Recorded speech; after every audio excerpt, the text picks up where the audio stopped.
and their wish to destroy us. That is why I am sure that we will introduce all of the legislative amendments and other necessary steps. We have faced the task, the assignment, to implement all of that, to prepare all of the clusters till the end of the current year. We will be ready, or at least we will try to do our best, whatever we can, to achieve that. And about that, in my opinion, we have the united country, united population, society, the power, authorities, and that's an important factor. I wouldn't like this process to be too long, too lengthy. I mean, the processes which do not depend on us. Those are clusters opening. Why? Well, because the EU factor, the fact that Ukraine is fighting for itself in Europe is very important. For the morale, for the moral support, both of our people and all of our military. That is very important, that this is the bilateral movement.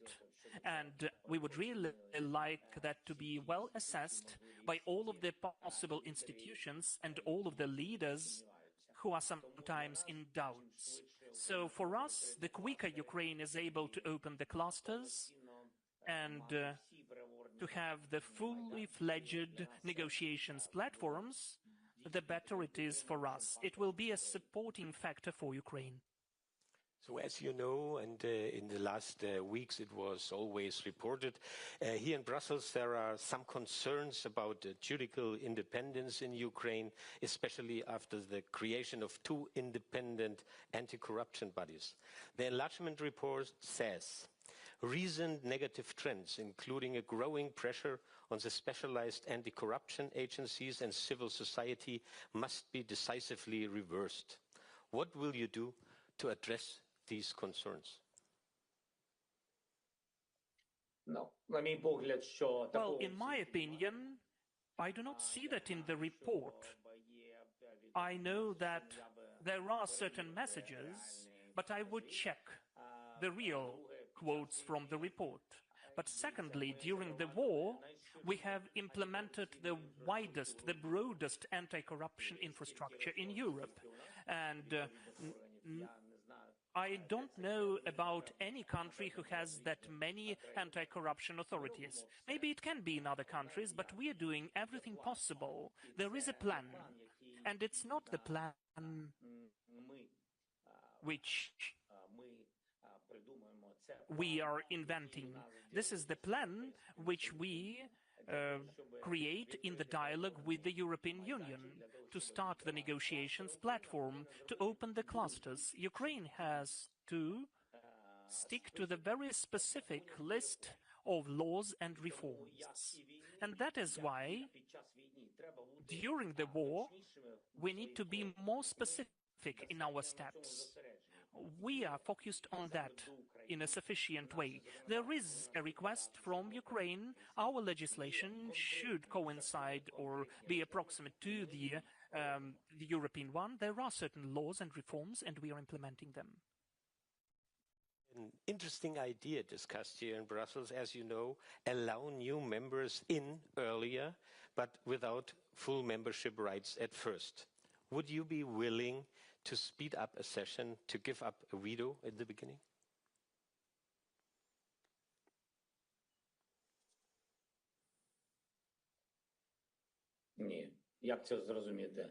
No, how can I understand that? It seems to me it's very important that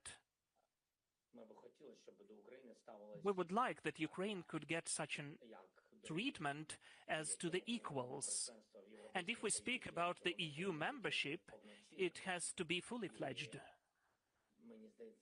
It seems to me that that is very important when we have at the same table equal countries in spite of their size of the territory or the population. It's important that they share similar values.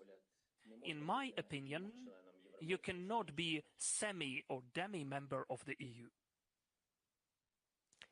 Talking about veto, there is all eyes on Hungary. So Ukraine had hoped to open 5 clusters. None of them has happened because Hungary blocked it by veto. What would you be prepared to offer Viktor Orban to move this forward?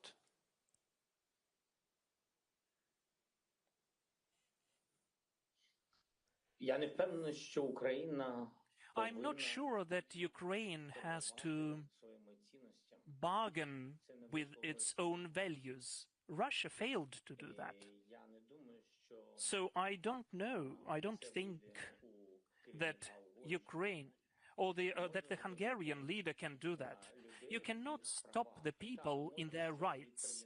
Well, yes, you can postpone something, but it will not be for the use of both our countries. When I'm speaking about our countries, about Ukraine and Hungary, I'm totally sure that Hungarians are very friendly people. They are supporting Ukrainians, as well as the Ukrainians are respecting any nation of Europe. Now, this is the equality, this is the respect and the values of our relations. That is very important for the future. We don't have the right as the leaders to think about ourselves and about our elections, because this is just 1 minute in the history of our nations. That's just nothing in comparison with what can be destroyed relations between the people. This is the most important, not to lose this good neighborhood. That's what important. I don't think that I have to offer something to Viktor Orban. I think that Viktor Orban has to offer something for Ukraine, which is protecting the whole Europe from Russia. And even now, during this war, we did not get any support from him, support of our vision of life. We wouldn't like still that Viktor would support Russia, because blocking of Ukraine in the EU is the very specific support by Viktor of Putin, and that is definitely not that good. In my opinion, that is my subjective opinion. There is a totally personal impression from my side. Sometimes it looks a bit personal between you and Viktor Orban. Are you ready to repair this relationship, or are you simply hoping for a government change in Budapest next year?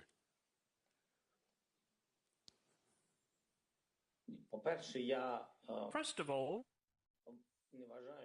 I don't think that anyone has the right to influence the choice of the Hungarian people and the elections in Hungary, in Budapest. That is their personal right, and I don't want to have anything in common with that. I think that this war, the war for the freedom of the country, which is 40 times smaller than the aggressor is, this war will not forget anyone and anything. There will be peace, peaceful times, and we would need to look straight forward into the eyes of each other. We need to have the opportunity to respect each other, and that's it. It's nothing about being personal. It's not about personalities. We are at war for our survival, for our lives. And we wouldn't like any other front lines, even without weapons, any political front lines, open front lines by other neighbors. That's it. We are at war for survival. And we would really like the Prime Minister of Hungary to support us, at least not block us, if we do everything. If there are the rules and we comply with them, whatever is needed to open the clusters, we would like us to be respected. And it's not only the respect to us, but the respect of the Hungarian leader to the rules and regulations of the European Union, as Hungary is the member of the EU. Those are the rules. So you need to do lots of important things, and then the cluster after cluster is opened. That is the way. So let's end with a, let's say, more personal approach, and let us look forward. Where will Ukraine and the EU be in 2030? Or, as I said, in a bit more personal view, will you be the president who brought Ukraine into the EU?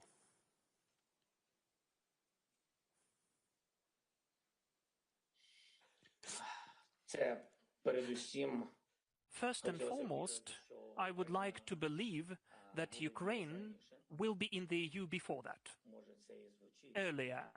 Maybe it sounds a science fiction for you, but still, the protection of independence of Ukraine from Russia also sounded science fiction before.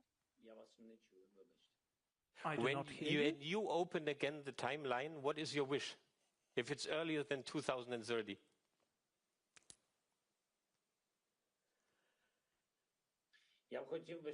I would like that to take place in the fair way when Ukraine is standing for itself and when the war is over.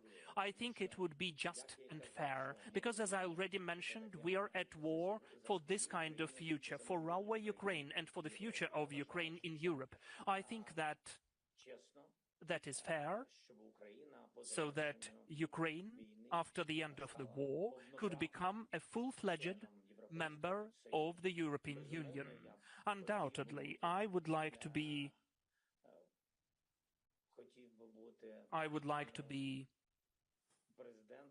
the president who is the president of Ukraine, which is in the EU. But it does not mean, definitely, that this is the main priority. The main thing is that Ukraine could join the EU. But who is the president then, at the moment, is the secondary thing. So thank you for this preview, a bit of personal previews. Thank you for being our guest today, and have a good and successful day. And when we wish you that, it's much more than just a polite closing. So thank you for coming on the Europe Conversation. Thank you.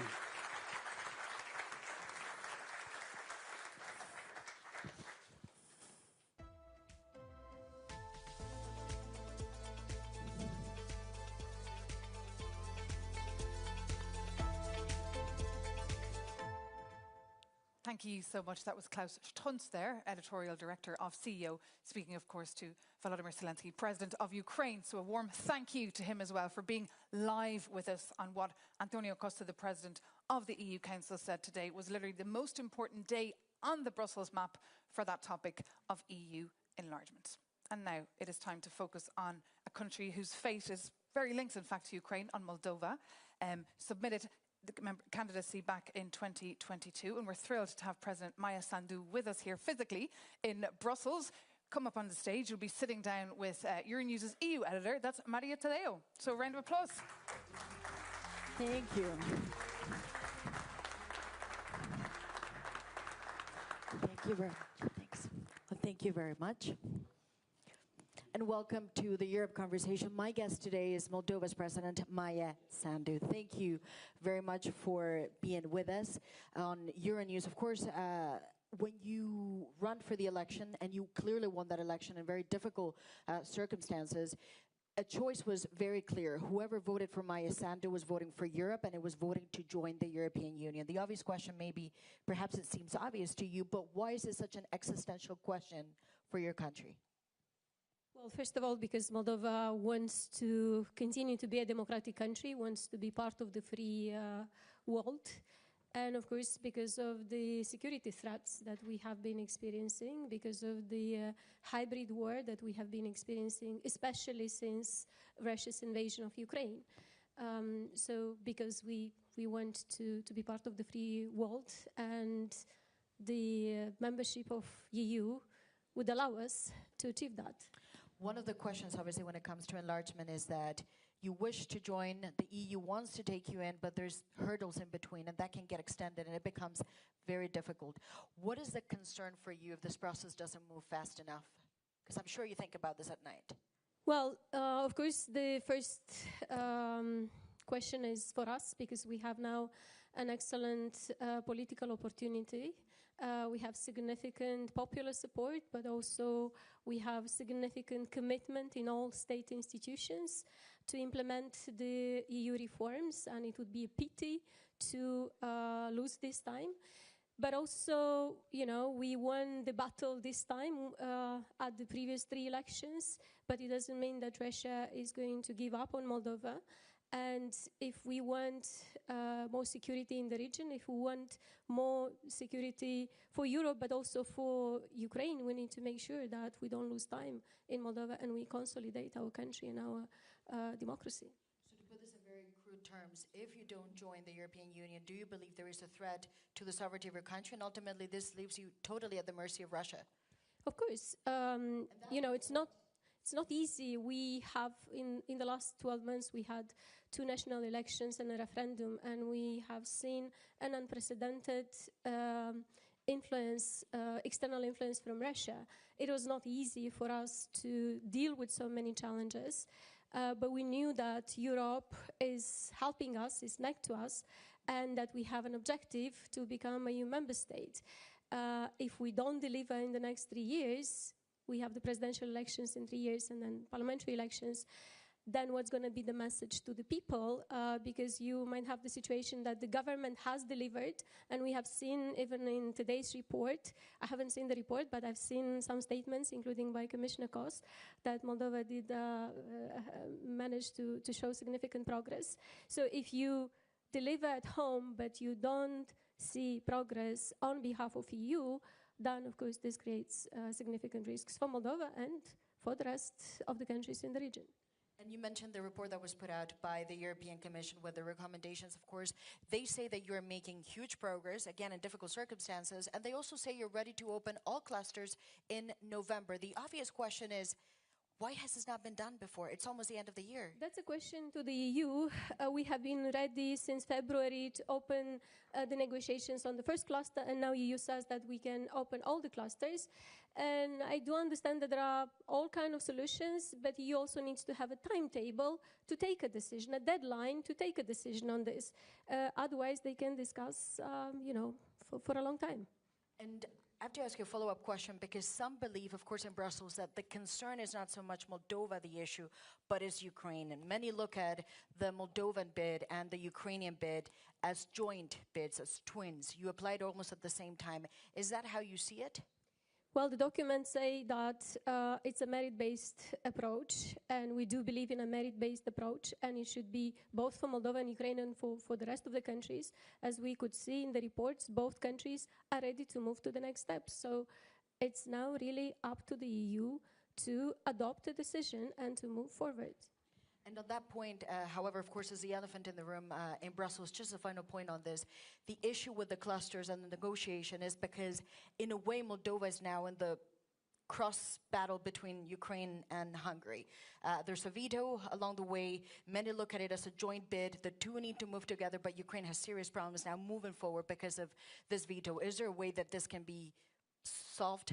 Is there an overcoming? Would you be okay with that? There are solutions, but again, these are to be taken by the EU member states and by the EU institutions. It's not easy, but if the EU is a little bit more creative, and if EU wants to solve this issue, I'm sure it can solve it.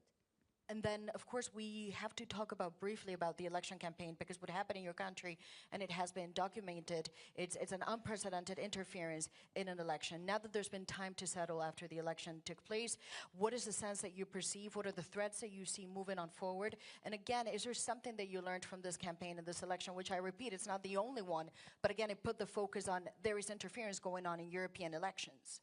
Well, it's easy in Moldova to see Russia's interference because it's been brutal and most of the citizens have seen it. There were many dimensions, of course, the disinformation and manipulation and trying to threaten the people with the war that if you vote for EU, then what is happening today to Ukraine is going to happen to you. Attempts to discredit the Moldovan state and the Moldovan authorities. Attempts to organize violent protests, the illegal financing of political parties and campaigns, and even attempts to buy votes. So the influence was so brutal that everybody could see it. In other countries, in EU countries, of course, Russia cannot do all the things that it is doing in Moldova, but the influence can be also very damaging, and for the people not to see it, because when it's about manipulation of information and disinformation, it's much more difficult to see it. In our case, what helped, and we have learned the lesson of last year's elections, was prevention and exposure. The state institutions worked very hard to